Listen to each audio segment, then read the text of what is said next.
जय हिंद दोस्तों, मैं आप सभी को आइडियल स्टडी पॉइंट में स्वागत करता हूं। मैं आप सभी के बीच लेकर आ गया हूं क्लास 10th का आपका जो गोधूली बुक है हिंदी सब्जेक्ट का, इसका चैप्टर 3 लेकर आ गया हूं। ठीक है, आज हम लोग सीखने वाले हैं भारत से हम क्या सीखें। ये 3 चैप्टर का है, इसमें हम लोग महत्वपूर्ण बिंदु देखेंगे। ठीक है, जिसमें से ऑब्जेक्टिव क्वेश्चन में पूछे जाते हैं और हम लोग ऑब्जेक्टिव भी क्वेश्चन देखेंगे और इसमें हम लोग सब्जेक्टिव भी देखेंगे, यानी टोटल कंप्लीट देखने वाले हैं।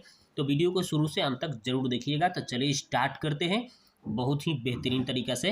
तो चलिए देखिए, पहला यहाँ पे बोला गया है कि भारत से हम क्या सीखे। पाठ के लेखक कौन है जी? तो फ्रेडरिक मैक्स मूलर का जन्म कब हुआ था जी? तो 6 दिसंबर 1823 में जर्मनी के डेसाउ नामक गांव में हुआ था। जर्मनी के डेसाउ नामक नगर में हुआ था। ओके, तो यहाँ से देख लिए ना कितना क्वेश्चन बन रहा है। यहाँ से ऑब्जेक्टिव में आपका बन जाएगा इनका जन्म तो कहाँ पे हुआ था? तो 6 दिसंबर 1823। और भारत से हम क्या सीखे, इसके लेखक का नाम तो फ्रेडरिक मैक्स मूलर, ये भी बन जाएगा। और ये कहाँ के रहने वाले थे? तो जर्मनी के डेसाउ नामक नगर में रहने वाले थे। ये 2-3 क्वेश्चन यहाँ से एक ही लाइन में हम आपको बता दिए ऑब्जेक्टिव के लिए। आगे देखते हैं, मैक्स मूलर के पिता का नाम क्या था? तो विल्हेल्म मूलर था। विल्हेल्म मूलर था। अगला है कि मैक्स मूलर जब 4 वर्ष के थे तब इनके पिता का निधन हो गया, यानी 4 साल के थे मैक्स मूलर तो इनके पिताजी का देहांत हो गया, मृत्यु हो गया। आगे देखते हैं, मैक्स मूलर ने हितोपदेश और मेघदूत का हिंदी से जर्मनी भाषा में अनुवाद किया है। अगला है, मैक्स मूलर का निधन 28 अक्टूबर 1900 ईस्वी में हुआ था। आगे देखते हैं कि मैक्स मूलर ये तो हो गया। इस भाषा के अनुवादक, मतलब इस भाषण का अनुवादक, ये जो मैक्स भारत से हम क्या सीखें, ये क्या है? एक भाषण है। तो इस भाषण का अनुवादक यानी अनुवाद करने वाले का नाम क्या है जी? हिंदी में अनुवाद करने वाले का तो डॉक्टर भवानी शंकर त्रिवेदी इनका नाम है, भाषण का अनुवादक का। अगला है, भाषण की प्रमुख बातें कुछ देखते हैं हम लोग। इस भाषण में मैक्स मूलर ने भारत के बारे में बताते हुए हर पहलू से भी भारत को अच्छा देश बताए हैं। आगे देखते हैं, भारत, ये तो हो गया। आगे देखते हैं, मैक्स मूलर के अनुसार सत्य भारत का दर्शन कहाँ हो सकता है? तो सही में भारत का दर्शन जो होगा दोस्तों ग्रामीण क्षेत्र में होगा। सही भारत का अगर दर्शन करना है तो आपको भारत के गांव में जाना पड़ेगा। आगे देखते हैं, मैक्स मूलर को स्वामी विवेकानंद ने वेदांतियों का भी वेदांती कहा है। वेदांतियों का वेदांती किसने कहा है? तो मैक्स मूलर को किसने कहा है? तो विवेकानंद ने कहा है। आगे देखते हैं, रानी विक्टोरिया ने मैक्स मूलर को नाइट की उपाधि दी है। कौन सी क्या उपाधि दी है? तो नाइट की उपाधि दी है विक्टोरिया ने मैक्स मूलर को। लेकिन मैक्स मूलर इसे तुच्छ समझकर, मतलब छोटा समझकर इसे अस्वीकार कर दिया। नाइट का उपाधि नहीं लिया, इसे अस्वीकार कर दिया। ठीक है, तो आगे देखते हैं, मैक्स मूलर ने भारत को सर्वविध संपदा और सौंदर्य से परिपूर्ण देश कहा है। किसको कहा है? तो भारत देश को कहा है सर्वविध संपदा और सौंदर्य से परिपूर्ण भारत देश को कहा है मैक्स मूलर ने। इसमें हम लोग महत्वपूर्ण बिंदु देख लिए, कंप्लीट हुआ। अब हम लोग ऑब्जेक्टिव देखेंगे। तो चलिए स्टार्ट करते हैं। ऑब्जेक्टिव क्वेश्चन पहला है, मैक्स मूलर को वेदांतियों का भी वेदांती किसने कहा है? तो स्वामी विवेकानंद ने। आगे देखते हैं, दारिस नामक सोने के सिक्कों से भरा घड़ा किसे मिला था? तो वारेन हेस्टिंग्स को मिला था। आगे है कि मेघदूत नामक पुस्तक का अनुवाद मैक्स मूलर ने किस भाषा में किया है? तो जर्मनी भाषा में किया है। आगे देखते हैं, संस्कृत भाषा और यूरोपियन भाषा का तुलनात्मक व्याख्यान किसने किया था? तो मैक्स मूलर ने किया था। कठ और केन उपनिषद का अनुवाद मैक्स मूलर ने किस भाषा में किया है? तो जर्मन भाषा में किया है, जर्मनी भाषा में किया है। मैक्स मूलर लिप्जिंग विश्वविद्यालय के में किस विषय का अध्ययन किया था? तो संस्कृत विषय का अध्ययन किया था, पढ़ाई किया था। मैक्स मूलर का निधन कब हुआ था? तो 28 अक्टूबर 1900 ईस्वी में इनका निधन हो गया, मृत्यु हो गया।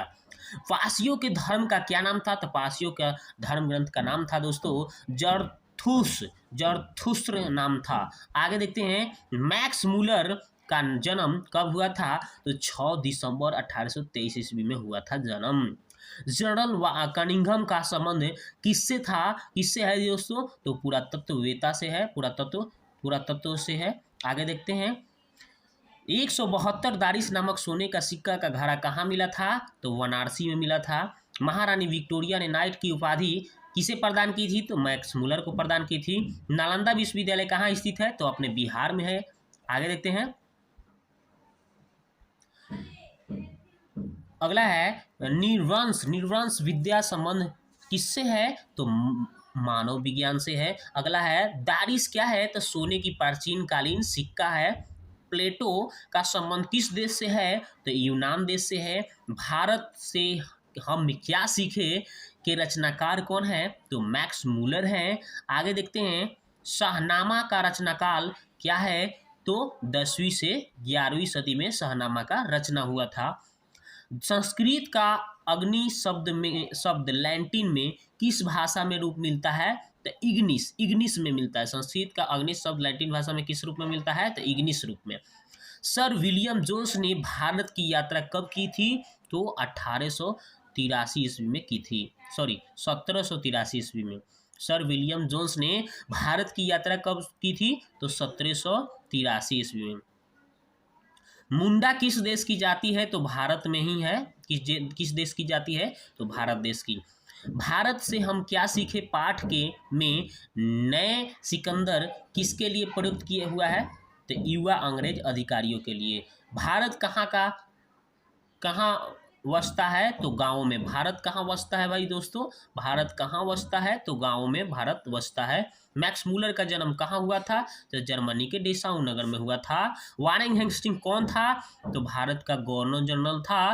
मैक्स मुलर के पिता का क्या नाम था? विलहेल्म मुलर था। विलहेल्म मुलर था। ओके, आगे देखते हैं। भारत से हम क्या सीखें क्या है दोस्तों? तो एक भाषण है। मैक्स मुलर के अनुसार भारत का सबसे प्राचीनतम भाषा क्या है? तो संस्कृत भाषा है। अब हम लोग प्रश्नोत्तर की बात करते हैं। तो चलिए इसमें जितने भी प्रश्न आने वाले हैं आपके एग्जाम में उसको देखेंगे हम लोग।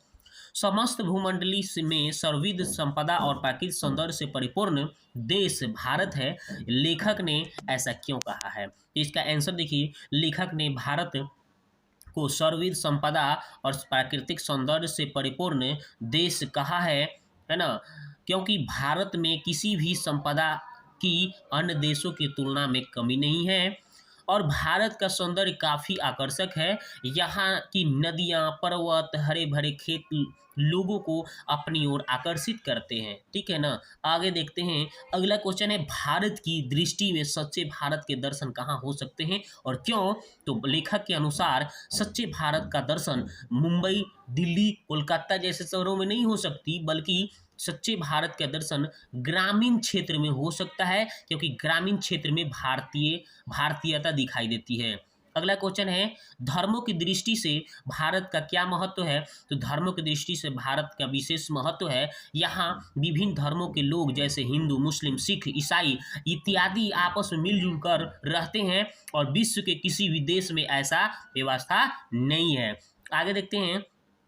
भारत किस तरह अतीत और सुदूर भविष्य को जोड़ता है? स्पष्ट करें। भारत अतीत और सुदूर भविष्य को जोड़ता है क्योंकि भारत का इतिहास विश्व के सभी देशों के इतिहास से अच्छा है, जिसे भारत के युवा सीख कर ज्ञान अर्जित कर अपने भविष्य को उज्जवल बना रहे हैं।